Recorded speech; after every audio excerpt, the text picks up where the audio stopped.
And now it is with great pleasure that I introduce our esteemed guest for our feature segment, A Conversation with Sam Kass. Sam, as you can imagine, it's your turn to talk now. So if you haven't already, let's check. You can unmute yourself. Hello, hello, friend. Hello, hello. It's good to see you. Thank you so much for being with us. I'm honored. It's great to be here. Great. So this is the awkward part of the conversation where you get to sit and smile into the camera and I get to tell everybody about all of the things that you've done. Sam, of course, is a nutrition advocate. He's an entrepreneur, food policy expert, and former White House chef and senior policy advisor for nutrition. He's executive director of the national Let's Move campaign, the first person in White House history to simultaneously hold positions in the executive office of the president and the residents as well. Sam, in your cookbook here, Eat a Little Bit Better, my favorite part was the story about you having run-ins with the Secret Service who didn't like it so much when you ran down the hallways trying to get out to the Obama residence to make dinner on time. Yes. Good story. I like that one. Sam was also instrumental in creating the first major vegetable garden at the White House since Eleanor Roosevelt's Victory Garden. In 2012, he helped create the American Chef Corps, which is dedicated to promoting diplomacy through culinary initiatives. And Sam currently serves as senior food analyst at NBC News, covering topics like healthful eating, food trends, and policy. He's an investor and strategist for a venture capital fund dedicated to innovation in the food system. He is also, I'm going to keep going here. There's a little bit more to go. He is also chief strategy officer for Do Good Foods, a company that is taking on climate change by ending food waste. Sam and his wife, journalist and author Alex Wagner, are also proud parents to sons Sai and Rafa. And I'm sure that you feel that that's your most important title out of all of them, right? By far, by far. Great. Let me cut you off there. We were running up against the end. It's all good. It's all good. And I probably skipped over a few things as well. So Sam, I want to begin with this. So you and I are about the same age. We kind of reached pivot points in our careers at about the same time. So on the day when you were sitting up by that podium watching President Obama's 2009 inauguration, I was all the way at the other side of the National Mall reporting in my first reporting job on the inauguration. And, and thus began, your career and where you are right now and mine and where I am right now. You did real good. Could you have ever imagined where your relationship with the Obamas would take you? No, I mean, how could you possibly be that audacious to think any of that would happen? And, and quite frankly, in fact, Michelle writes about this in her book, while the campaign was going early days, like he had been running for quite a while. Nobody still knew what his name was, or he was like 30 points down the polls. And one night, Michelle and I got pretty carried away about if he won, what we could do if we got there. And, we had the whole vision. We plant the garden, and we do this big health campaign. We got all super excited. We realized like this, this dude's name is Barack Hussein Obama. Like he's 30 points. Like, what are we doing? We just started laughing at ourselves, and question whether it was even a real possibility. And obviously, he proved any doubt wrong. But yeah, no, you couldn't imagine what was going to happen. Of course, you can't believe what it's going to be like when you go in there. Nothing actually prepares you for that place, and it's a steep learning curve for all. But it was, of course, the honor of a lifetime. How do you go from that dreaming session with Michelle Obama pre-election, Barack's down in the polls, and you've got these grand dreams for what you're going to do? I mean, we now know in retrospect, you did all of that. So how do you go from that planning stage to realizing, oh, wait a minute, I need to put my money where my mouth is? And how do I go ahead and get these dreams? How do I help these dreams to come to fruition? Yeah. Well, it's a good motivation when Michelle looks at you and said, all right, now you better go figure this out. And I only care about real impact for kids and families. I don't care about press. I don't care about all that other stuff. All I care about is us making a meaningful, scaled impact on the lives and well-being of the kids and families who need us most. And so, when she looks at you and says, all right, like, don't mess this up. That's a good motivation right there. And you also just know, I think, that there's you have this opportunity that is not going to come around again. You just, I think the only fear I really had was that I would look back and felt like I hadn't done everything I possibly could to make the most of the chance I had to help those communities who really needed the support. I think it started with talking to people who've been in the space for their lives and who had depth of knowledge and understood, the communities they've been serving, and really, talk and learn as much as you possibly can. Start figuring out where the opportunities were that would have the biggest impact, and also, that we were uniquely positioned to do. And part of that was in the hard policy stuff, of course, like school nutrition, which we can talk about, but also it's around the culture and, bringing big stakeholders and businesses together to try to galvanize a lot of action. And so you kind of laid out the strategy and the vision and start figuring out how you're going to measure success, and you just get to work, and just work your butt off. And that's definitely what we did every day and every night. For 6 years. But I was in there for 6 years. And I can say I left it all in the field, that's for sure. In those 6 years, of all of your achievements, what was the singular thing that you did that you feel was the farthest reaching as far as its impact went? Yeah, it's a tough question. I mean, I guess I sort of two answers to that. I mean, I think if you had to pick like a singular policy thing, we have a long list of policy changes that we made, definitely was school nutrition. I mean, that program hadn't had any additional resource in 30 years, and standards had been updated in 20. And, you could, at that time when we came in, you could literally sell anything you wanted in schools. And there were just no real standards around what we were serving. And so, for all those who are still in Chicago public schools, they'll all tell me, my sister's a teacher in Chicago public schools, like, we still got some work to do. The program needs more resource. But, we made dramatic change to that program, and the benefits have been, pretty far reaching, especially on hunger issues around breakfast. And there's a number of things we can get into. I guess in terms of, though, I think the other thing that we get less credit for, she gets less credit for, is that we really, and we were very conscious to set out to do this, is to really try to transform our culture to value our health, our kids' health, the fundamental basic food that they need to survive and then to thrive, and make those issues sort of part of the mainstream culture of the United States. And when we got there, like, it just wasn't. Like, we now kind of take for granted all this activity and all this incredible progress we've made around health and well-being and around hunger. But like, when we got there, people were like, oh wait, food and health? It was not even a connection that your average American, quite frankly, would make. And so focusing on the sort of foundation of our culture and what we valued is the underpinning of everything else. It's the underpinning of our politics and how we vote. It's the underpinning of our businesses and how they act and the choices we make, how we relate to each other. And I think that's the hard work. As hard as it is to get a policy done in DC, and obviously it's very difficult, okay? It's much harder to shift culture, but that's the root of all change, in my opinion. And so we spent a lot of time. Every time you saw her like hula hooping around or going on Jay Leno, making him eat a vegetable pizza, whatever the case may be, that was a real deliberate, strategic attempt to shift and move how we understood well-being and health. And, I think that one we actually made transformational progress in a way that, you can't point to that one thing, but we're all the benefit of. Next generations are really the benefit of that shift. So you can imagine where the resistance would come from on the corporate side, corporate interests, and and what motivates them. But when you look at the people that you spoke with, where were they really pushing back? Where were they trying to say, listen, Sam, I know you have these great visions, but this is my real life? I mean, we didn't get pushback from people. That's not where the resistance came. But now I got a bunch of scars, about from the resistance to what we were trying to do, but it didn't come from families. Families were like, I'm struggling. I'm trying to figure out how to feed my kids better. I don't have enough to eat, and we need help. And, when you think about a child who, we're asking them to learn and do all these test scores and all these other things, and they hadn't eaten since lunch the day before at school. We're asking them to somehow sit still. I mean, if I don't eat for 2 hours, I'm like going to lose my mind. And I'm like a 41-year-old man. Like, these kids, you need this nourishment. They don't have it. So the resistance did not come from, it was all from politicians, and it was from, vested interest in the current system.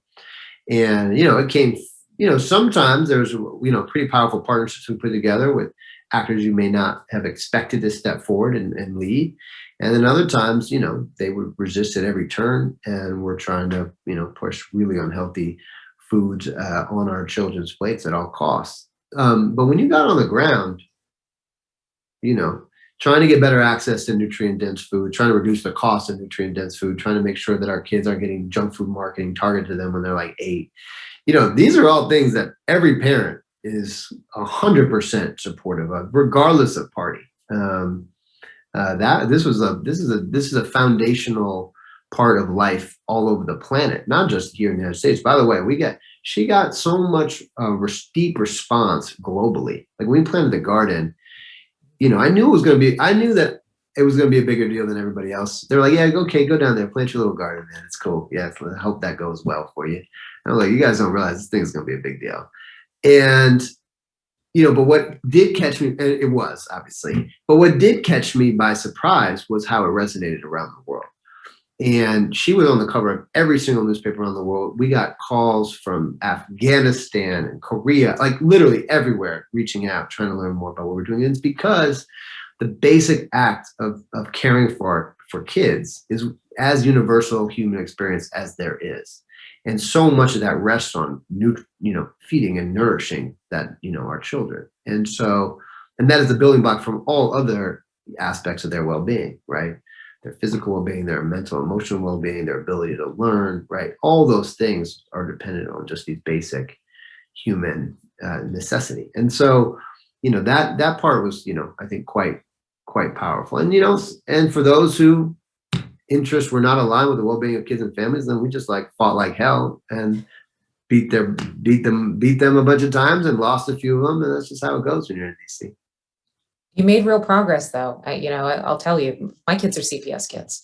So I kind of have the inside look at how everything works, and you realize, especially during a pandemic, how critical those meals were, because so many of these kids, once school shut down in the spring of 2020, the question became, wait, how are we going to get these kids access to those meals that they've come to depend on since the Hunger Free Kids Act in 2010, and CPS embraced it. And they said, okay, great, let's go, let's do this. Yeah.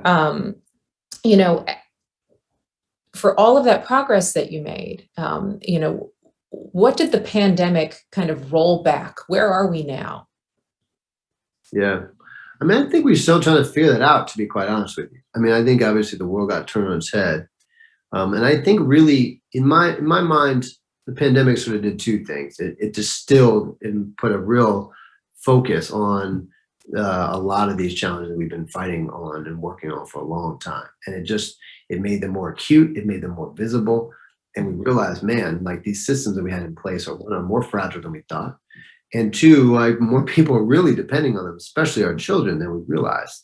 And I think it also exacerbated whatever trends were starting to happen. It accelerated those things. And so, I think we're still emerging and still kind of trying to take stock of really, okay, man, that was really bad. And it affected so many people who never thought that they'd be worried about food security, right? You see the lines around the country with people in nice cars waiting in lines at food banks. You're like, I'll never forget. I think it was in Dallas. I'll never forget those images. You have enough money to get gas and have a nice car, but yet we are now so disrupted, and the economy is so been so degraded that everybody is now sort of being on the edge of this.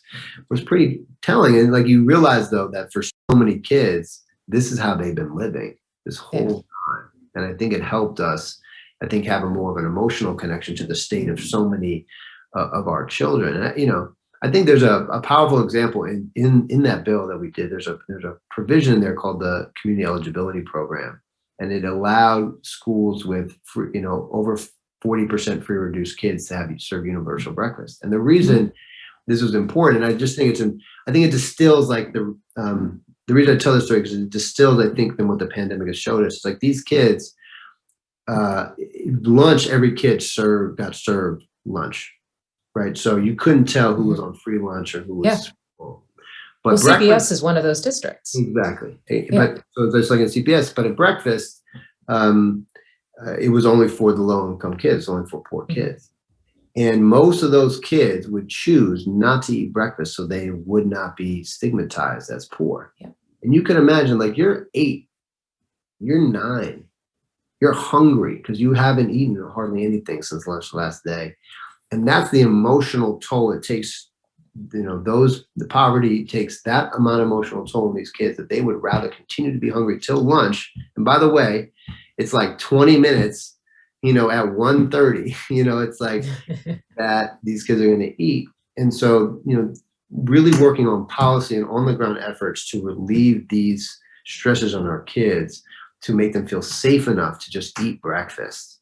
Provide the breakfast and make them do it in a way that makes them feel safe and not stigmatized is the work. And that's what, that's why we're here today. That's the work that Nutrition is doing. And like, it's absolutely critical to build all kinds of other successes for the future of these kids. So Sam, how do you take the next step on the policy side then? When you look at the progress that was made, a decade ago with the Hunger Free Kids Act, what is the next progression? Well, the bill's got to get reauthorized every 5 years. It's coming up again. So we got a shot every 5 years to strengthen it. And I think there's like lots of opportunities. I mean, so one is like a big fight. So everybody's got to step up and say, here's what's happening in Chicago. Like, Chicago's got a big voice in these conversations. Here's what's happening here. Here's what we need. Number one, we need more money for sure. Number two, like, we need stronger standards because, there's still too much sugar in our food. And some of those standards got rolled back a little bit so we can sort of just double up on them. It wasn't as dramatic as sometimes people like to make. Like, the heart and soul of the bill remained intact, but we can up those, and we can think about after school. We need to think about evening, because what you realize this is how these kids are eating. So many kids, like a huge percentage, don't get dinner.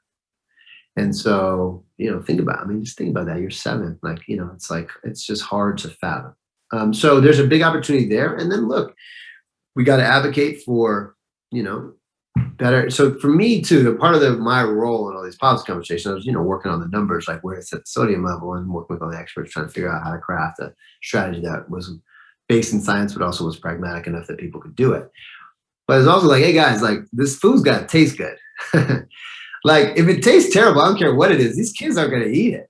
Mm-hmm. And so there's a lot of work to do to support school chefs around the country who are in Chicago, who are doing, working their butts off, in tough conditions with not a lot of help, not a lot of support, not a lot of love, so that they have the tools that they need to produce, delicious and healthy food. Because, these kids have no, it doesn't matter. Like, if they're not going to eat it, they're not going to eat it, So there's a lot of work to do on the ground in terms of helping to educate our kids on these issues and making the food taste good for them.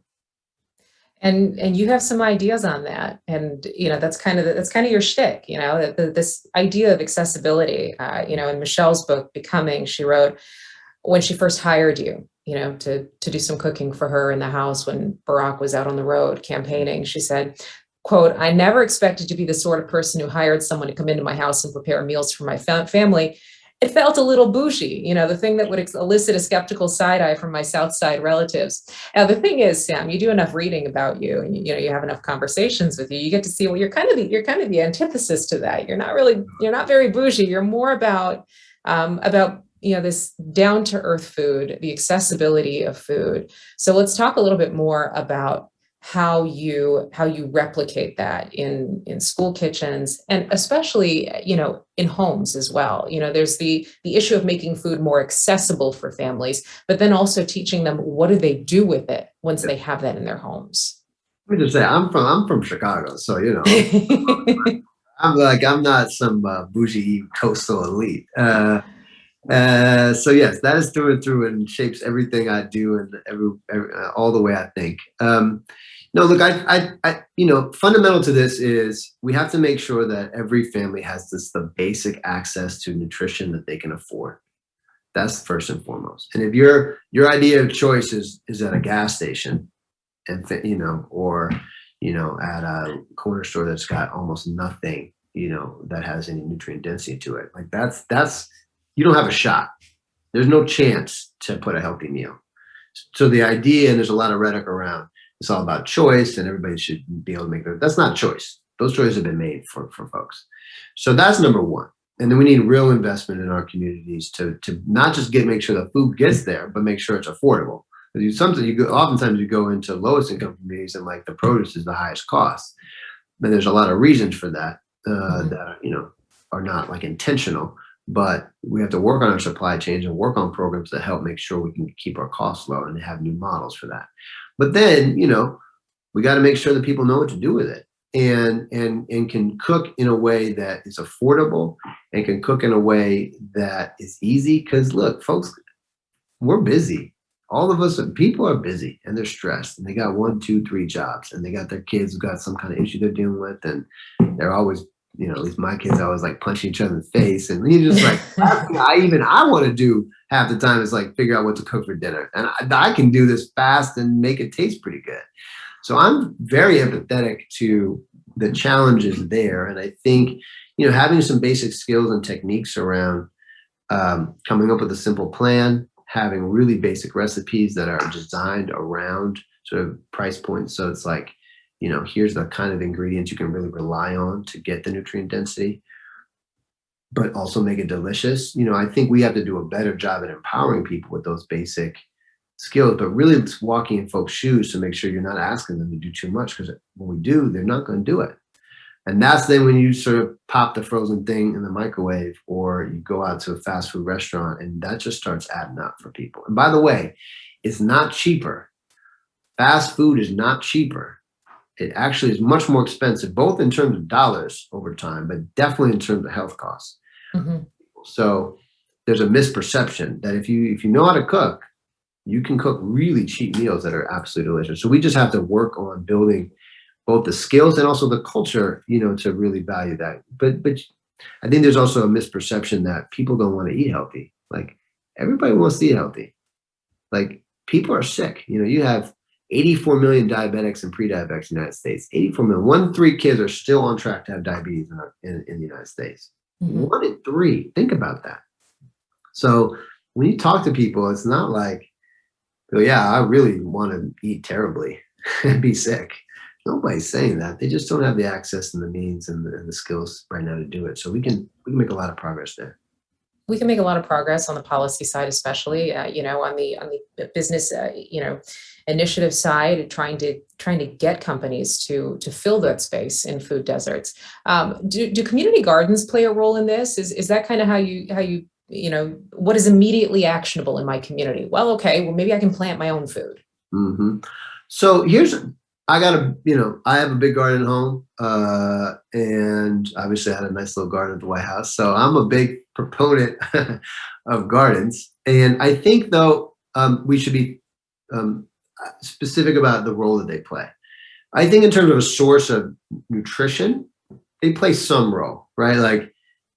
But talking about urban centers, I'm skeptical about just how much food we're going to be able to produce. But it's a nice mm-hmm. It augments nicely, right? And you can grow.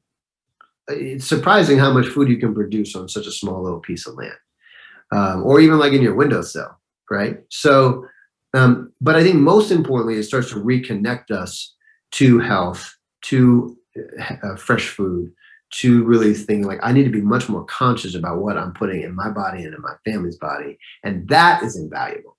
That for me is absolutely critical to kind of rebuild that connection to how our food interacts with our well-being. And so I am a huge proponent, especially in schools, to have that for kids. And what you see is that when kids have some sense of kids think French fries grows on trees. For real. I've talked to so many kids. Where do you think French fries come? They're I don't know, trees. There's such a fundamental disconnect about what food is. It all comes in plastic things wrapped in all these weird stuff that has very little to do with actual food. Is what, if you just imagine, that's their normal. And so I think we have to do a much better job at shaping the connection to real food. And I think that goes a long way over the arc of a child's life in mm-hmm. terms of their relationship and ultimately their well-being. It makes them curious about it. I mean, I have 3 kids. I know what a challenge it is to get them to eat anything. At the very least, maybe they're more likely to try green bean when they get to pick it themselves. I would say one of, parents ask me, what's my advice for, my kid won't eat this, it's like probably the number one question I get. And like, I just want to say, I mean, I struggle with it too. And this is all I've done. So people should feel, it's not you. This is just the the parent condition. But I do find that if you allow your kid to participate in some way in the process of deciding or preparing what you're going to eat, and it can start in the grocery store, like you can pick 3 vegetables. Like, so now like the kids like, oh, great, I'm empowered, but like they're empowered to pick 3 vegetables. So like you got them cornered, but they're going to grab their vegetables and feel like they have some ownership. And then into the kitchen and just cutting something, just helping to prep or stir something, or if you can grow something, even some herbs in the box, or if there's a little community garden or a little back porch, anything like that where the kid can participate in the growing process, I find, has a huge impact on their willingness to try new things or wanna eat and do a better job with, particularly when it comes to vegetables. So that's, doesn't always work, but it works a lot of the time. It's pretty effective, and I would definitely encourage as a strategy. But look, you just gotta stick at it. You just gotta keep with it. Like they're just not. There's, and I think the reason why it's effective is because kids are trying to assert their independence. They're just dictated to all the time. They have so little control of their lives, and food is one of the ways that they assert control. And that's why if you give them a little control of the process, it tends to be pretty effective. It's also a long game, because I can get my 2-year-old to taste ingredients when she knows I'm making cookies, so she'll reach her hand into the flour, the flour pot, or some, I've even had her, she has a thing for paprika. She wants to stick her fingers into Nice. That can be her gateway drug. It's good. It's the long game. 5 years from now, maybe we'll sprinkle that paprika on something, on something that she'll eat. That's exactly right. I totally agree with that. Now, quick question for you before we get on to how do you make food taste good, so that the kids will want to eat it. And the question is, you write in your book about how you had this kind of this idealistic, this idealism when you went to the White House about how this whole policy thing was going to work, and your bubble got popped pretty quickly. You have been working on childhood nutrition for years and years. You've been a dad for 4 years. Mm-hmm.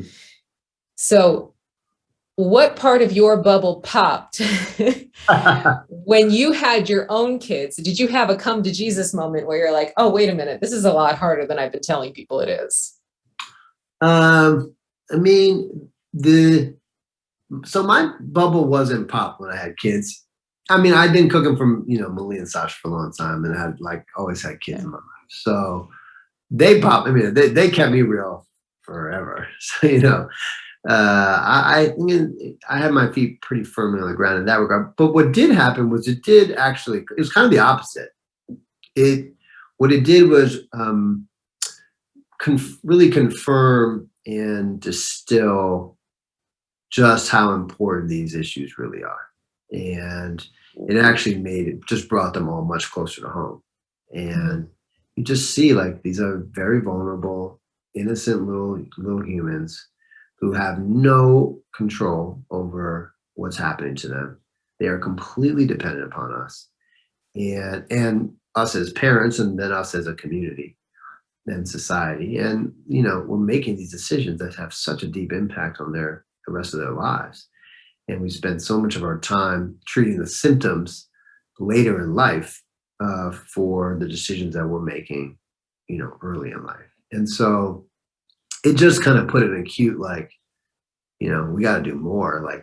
It was this is not enough. This is actually even more important than I realized. Yeah. So our audience members are able to submit questions, and I encourage you guys who are watching at home to do so. One of the questions that we have, no, seriously though, how do you get your kids to eat veggies without a fight? And I think I'd like for that to be our segue. I'd like for that question to be our segue into actionable things that you can do around the house in order to make things a little bit easier for yourself, and perhaps a little more, make certain foods a little more appealing for your kids. So Sam, one of the things that you talk about is you eat what you see. Mm-hmm. What is that? Yeah. So, and I'd say this is probably number one on the list of what you can do. Everybody has had the experience. If you're driving down the street, you look up, you see a billboard of like a delicious looking cheeseburger, and you say to yourself, oh man, I love a cheeseburger. It's like, you didn't want a cheeseburger. You just saw a cheeseburger. You weren't thinking about that cheeseburger a minute ago. You saw the cheeseburger, and that's how marketing works. You see it, it triggers a mental response and an emotional response. Basically, there's actually a ton of science around it. I did a lot of work in the White House. What it triggers is actually an emotional response and a memory response. Like, oh, I remember that last cheeseburger, and it makes me feel so good. And then you're like driving to the next drive-through. And that's how it gets us. The same thing happens in your house. So you walk into your kitchen, there's a bag of cookies on the table. You're like, oh, I love a cookie. And next thing you know, you're eating 4 cookies. And I've done, we're all guilty of that. I've done that all the time. So the best thing you can do is to set your environment up for success, to try to eat better. So that means, and I did this instinctually when I was cooking for the family back in the day. Like, if you have a bowl of chips out and the kids running through, they're going to grab a handful of chips. And if you had a bowl of grapes out, kids running through, they're going to grab a bowl of grapes, handful of grapes. So everything that you can see, I would make sure is the kind of food you're really trying to eat more of. And that's also true in your refrigerator. Right now, we're putting all the like unhealthy snacks right at eye level, and your vegetables are in the bottom bin where they go to die. Put those vegetables up, cut them up, make sure they're like easily to snack on. And then it's not that you shouldn't have like a brownie, but like put the brownie at the top shelf in the back so that you're only having it when you really want. That is like, I think, fundamentally one of the most important things to do. And I think then it just makes it easier. And so then then the place to really be so then you can like not be fighting yourself in your home where you're like, I shouldn't eat this. I shouldn't eat this. Like that. We don't want to live like that. We want to be relaxed and enjoy ourselves when we're in our house. The place to be like very like cognizant of the choice we're making is when you're in the grocery store. It's like, that's when you want to have a plan for your week. That's when you want to have a list of what you want to buy. And that's when you want to really try to stick to that list. Because then you get home, you put your food out, you got your one little treat, you got your other healthy stuff, and you just relax and eat what you want. But the grocery store is where things can go wrong. That's when you like buy the 4 extra things that you're hungry, you're racing, oh, that looks good. And then then one way or another, you're going to eat that. You may push it off for a week, but eventually you're going to eat those holes. And that's not what we're trying to do. So that would be my advice about how to just give yourself a chance to be successful. Because right now we're not setting ourselves up. You think we can also eat meat a little bit less? Definitely. So a lot of work that I'm doing now too also has a big focus on climate change and sustainability, because all these issues that we're grappling with are an existential threat from climate. All these things, all the progress we've made is going to be undone if we continue down the course that we are on climate. And it's definitely going to impact communities of color and low-income communities far more, far disproportional ways than wealthier communities. And so I spend a lot of time in food is a big part of climate. And both as a driver of climate, it's the number 2 driver of greenhouse gas emissions globally, and it's on the front lines and being disrupted. In fact, a lot of the reason you're seeing, prices starting to go up is because of climate conditions in different regions that are hurting our supply chains. So meat is probably the one that you care about that, and I encourage us all to care about it. Meat is definitely, especially red meat, has the highest footprint of any part of our food system. And so for both a health reason as well as climate change reason, we should definitely try to eat less animal protein. And I say that as somebody who loves meat, and I will always eat some level of meat, but I'm definitely trying to eat less. That actually answers one of the questions that we were asked pretty perfectly. It was, what are some of the nutritional realities that families are facing now, and what will they be over the next 5 to 10 years, and how will that impact children facing poverty? So it's exactly what you said here. And the little thing that you can do, on a micro level, is to eat meat a little bit less often. You also say try to cook 1 more time per week. Yeah. But how do you make that work in real life? Because people have jobs, kids have, I feel like a chauffeur. I'm an Uber driver for my children, driving people around to lessons and from one school to another. So how do you make that easier for families so that they can cook that 1 extra meal a week? Yeah. Well, listen, when you look at the science, everything gets better when we cook. So as compared to, like frozen meal, ready-made meals, or going out to restaurants, and I say this as a chef, everything, total calories, fat levels, sodium levels, sugar levels, everything we're trying to avoid, and the nutrient density, everything we're trying to avoid or everything we're trying to gain is improved meaningfully, dramatically when we cook at home. So as just like, if you don't even worry about what you're cooking, if you don't even think about nutrition, like trying to figure out like numbers of grams of fat, like none of that, don't even worry about that. Try to cook as healthy as you think you can. But I love a fried piece of, catfish, like, and I cook it all the time. So like, don't even worry about it. But if you just can figure out how to cook at home, you're going to be well on your way to doing a better job. Now, I agree with you. It's hard, but that's why I'm just asking one time. I'm not saying cook 7 nights a week or 6 nights a week or 5 nights a week. Even. I'm just saying wherever you're at, you don't got to overhaul your life. Just try to take one night a week and figure out how you can have one more home cooked meal. And I'm not saying it doesn't take some effort. And I'm not saying, that it's not some kind of commitment, but I think that we could figure that one out. And part of the way to do it is, I think Sunday is an important day. And that if we take the time, to have a plan for the week and then do some cooking on Sunday and set us up for maybe Monday and Tuesday. And I talk a lot about that in the book, then like you can check off 3 days right there, and then maybe you go out on Wednesday and then maybe just cook one more time on Thursday and then you enjoy yourself on Friday, Saturday. And right there, that's solid. That's solid. And that's better than most of us are doing right now. And so I just think like, if you can use that as a tactic, cook your Sunday night with some leftovers and like maybe you braise something or you have some prepared that you can then, go to on Tuesday, then you're in good shape. So that's how I would approach it. Just one more night. Just one more night. We're getting several questions about people who are interested in growing food and how do you actually make that work? Are there ways to grow vegetables indoors? Because you remember what Chicago winters are like, or what grows quickly, for kids that kind of don't really have the patience to follow along week after week after week, waiting for something that they can actually try. Yeah, I mean, look, there's lots of ways in. A little goes a long way. You could have kids can bring home their little milk cartons and plant some basil in there. That's like a great start. Some herbs go a long way in terms of flavor, and you can grow a lot of herbs in just a little teeny pot. So I think, all you guys with windowsill, that's where I would start. I'd start with herbs because they'll bring any dish to life. Every chef uses herbs like crazy, right? Or most chefs. But if you have a kind of a bigger windowsill or a little porch or like a little sunroom, there's like great, in fact, friends of mine have a company called Back to the Roots. They have a home growing kit. It's like a fabric. It comes with some soil and you put some seeds in there. You can grow literally anything there. We just harvest, my guys just harvest. We have, some carrots and lettuce and you can grow peppers in there. It doesn't take much. And it's, it's probably like, this big. And it's movable. So you can do that inside or outside. And then, if you got a little backyard that just gets some sunlight, you just have to think through how much light you get.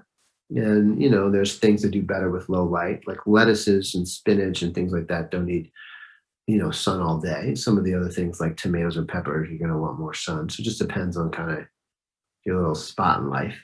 But here's the other thing I'd say. It's like, just try. And like, sometimes I can't grow a pumpkin or a watermelon to save my life. In the White House, I tried every year. I got like my one watermelon. I got my one, and I had, we have people who knew what they were doing. So like failure happens. It's just all part of it. And like both in terms of cooking and in terms of growing, like, I don't know if I was going to swear. I'm going to keep it clean here for the kids, but like stuff happens and it's okay. And like, it's part of the learning process and it's part of like, you got to just keep trying. So I don't worry about it not working. Just give it a shot. You don't have to invest a ton of money in it first. Like start small. That works. You can kind of add to it over time. And I think that's how you build. You build some fun and special and kids really get into it. So yeah, just got to start. On the subject of time, Sam, you're back at the White House right now. You're working on policy all day long. You check your watch and you use the expletive that you didn't use earlier, and you say to yourself, oh my gosh, Mr. Obama's going to be home I've got 20 minutes to make dinner for a family of 4. Yeah. What do you make? After you run by the Secret Service, you make them angry and you get to the kitchen. That's not like a theory. That happened all the time. Yeah, because you'd be in like very serious meetings that were difficult to just like walk out of because they're kind of your thing with very big people. You're trying to get something done. So like, I gotta go. It's sort of not how it goes, but then you actually do have to go. You have to go. Yeah. You can't be late for dinner for Barack Michelle. So what do I cook? I mean, couscous was a good thing in that moment because it cooks in like 2 minutes. Whole wheat couscous, totally good for you, and cooks literally like you just pour the whatever your broth is or water, and it's like done. So I encourage that to have on hand in a pinch. Shrimp, frozen shrimp, very helpful. Thaw those suckers out in like 3 minutes and saute with some garlic and lemon. I mean, nothing better. Spinach sautés in seconds. So, any green like that, kale takes a little longer. I like Swiss chard a lot, anything in that family you can just saute really quick. And then right there's a really healthy meal. The other thing is like canned beans. Man, I got a pantry full of canned beans. I got dry beans too, and I love to cook my own beans. But in a pinch, you marinate them with some, a little oil and some vinegar and maybe an herb if you have it or anything like that, and just saute it really quick or saute them with some garlic. I mean, beans are like the best thing we can eat. Beans are super cheap. They're as nutrient dense as anything you can eat. They have high levels of fiber, which is the thing that we're most devoid of in our diets, I'd say, in terms of there's one thing to focus on to try to eat more of, it's fiber. And they got all kinds of micronutrients. And yeah, they're like totally delicious. So, I think the future is definitely rests on beans. And from a sustainability standpoint, they're incredible because they sequester nitrogen in the soil. Which helps then build soil health. So like on every level, they're kind of like the perfect thing to eat. So yeah, right there, that's kind of what I would in a pitch go to, and it happened more than it should have. And they were still satisfied with it. Yeah, it's totally delicious. Absolutely. One more question for you about food waste, and the concern around that, both at the national level, what should we be thinking about? What should we be doing? And then also on the, on the family level, we want to think about this. Yeah, food waste is one of these topics where, I'm doing a lot of work on that. And I'm part of a company called Do Good, which we're actually going to soon launch a first product called Do Good Chicken, which is fed food from retailers that was otherwise going to get tossed. It's insane when you start looking at the numbers. There's 40% of the food we produce is thrown away. 40. Mm-hmm. Can you imagine like an oil company pumping oil out of the sea and just throwing away 40% of it? I mean, it does not make any sense. It's so inefficient. And families are just throwing money away. They're throwing thousands of dollars away every year. We have to do a much better job. About 30% of that comes from kind of retailers and distributors, but the lion's share comes from our homes. And I think part of it becomes a pretty vicious cycle because a lot of the food we're throwing away are the most perishable foods, like the fruits and vegetables. And that's the thing we got to be eating more of. And it's largely because, we buy some stuff, we don't really think it through, we put it in that bottom bin and we forget about it. And then it kind of like starts to go bad. Not totally bad. You look at it, you're like, I don't know what to do with that. It's not looking great. And you kind of like just close the door until it's so bad that you toss it, right? Like we all have people that's just how it plays out. And so I think having a plan for what we want to do with it, making sure we can see it in our fridges is a big thing. And just being cognizant of some tips, like an ice bath for anything leafy can bring just about anything back to life. So ice is your friend. Throw that in an ice bath and see what happens. But we should just be a little more conscious of making sure that we have a plan and not let those things go to waste, because we're talking about huge environmental impact and a huge financial impact, and then greenhouse gas, because all that food goes to landfills and drives an incredible amount of methane, which is one of the most powerful greenhouse gases. So on every level, we got to do a better job on that. It kind of goes back to your first point, this notion of shopping your fridge. Make sure that you can see everything that's in there so that you can be sure to use it, and then be cognizant of how you use it. I think we could all use a little education in how to stretch what we have in order to make the most out of it. The bottom line for all of this, Sam, is of course our concern about nutrition for children, making sure that they are well fed, physically and, in mind, body, and spirit as well. And so we are so grateful to you for your time today, for your insight on all of this. It's good, it gets you thinking on an institutional level about what we should be advocating for, candidates that we should be supporting, when it comes time to have your say at the ballot box, and then also what you can be doing in your own family, because it's not easy. Parenthood is the hardest job. I've been at it for a while. I still haven't figured it out.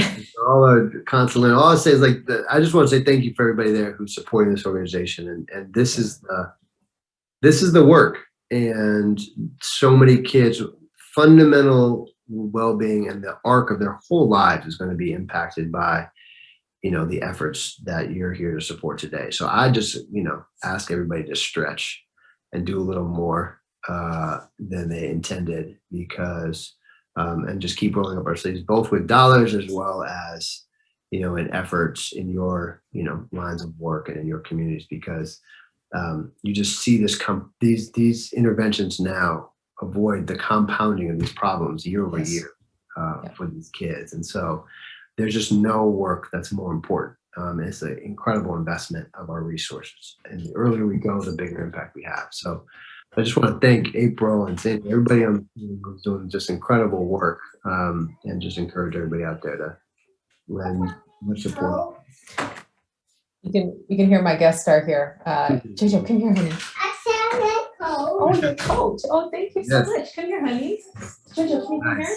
That's what it's all She's gonna about. walk away now. Yeah, it's all that, and she's home from school now. But it's about laying that foundation for our families, for our children. Sam, you've been wonderful. Thank you so much. Thank you.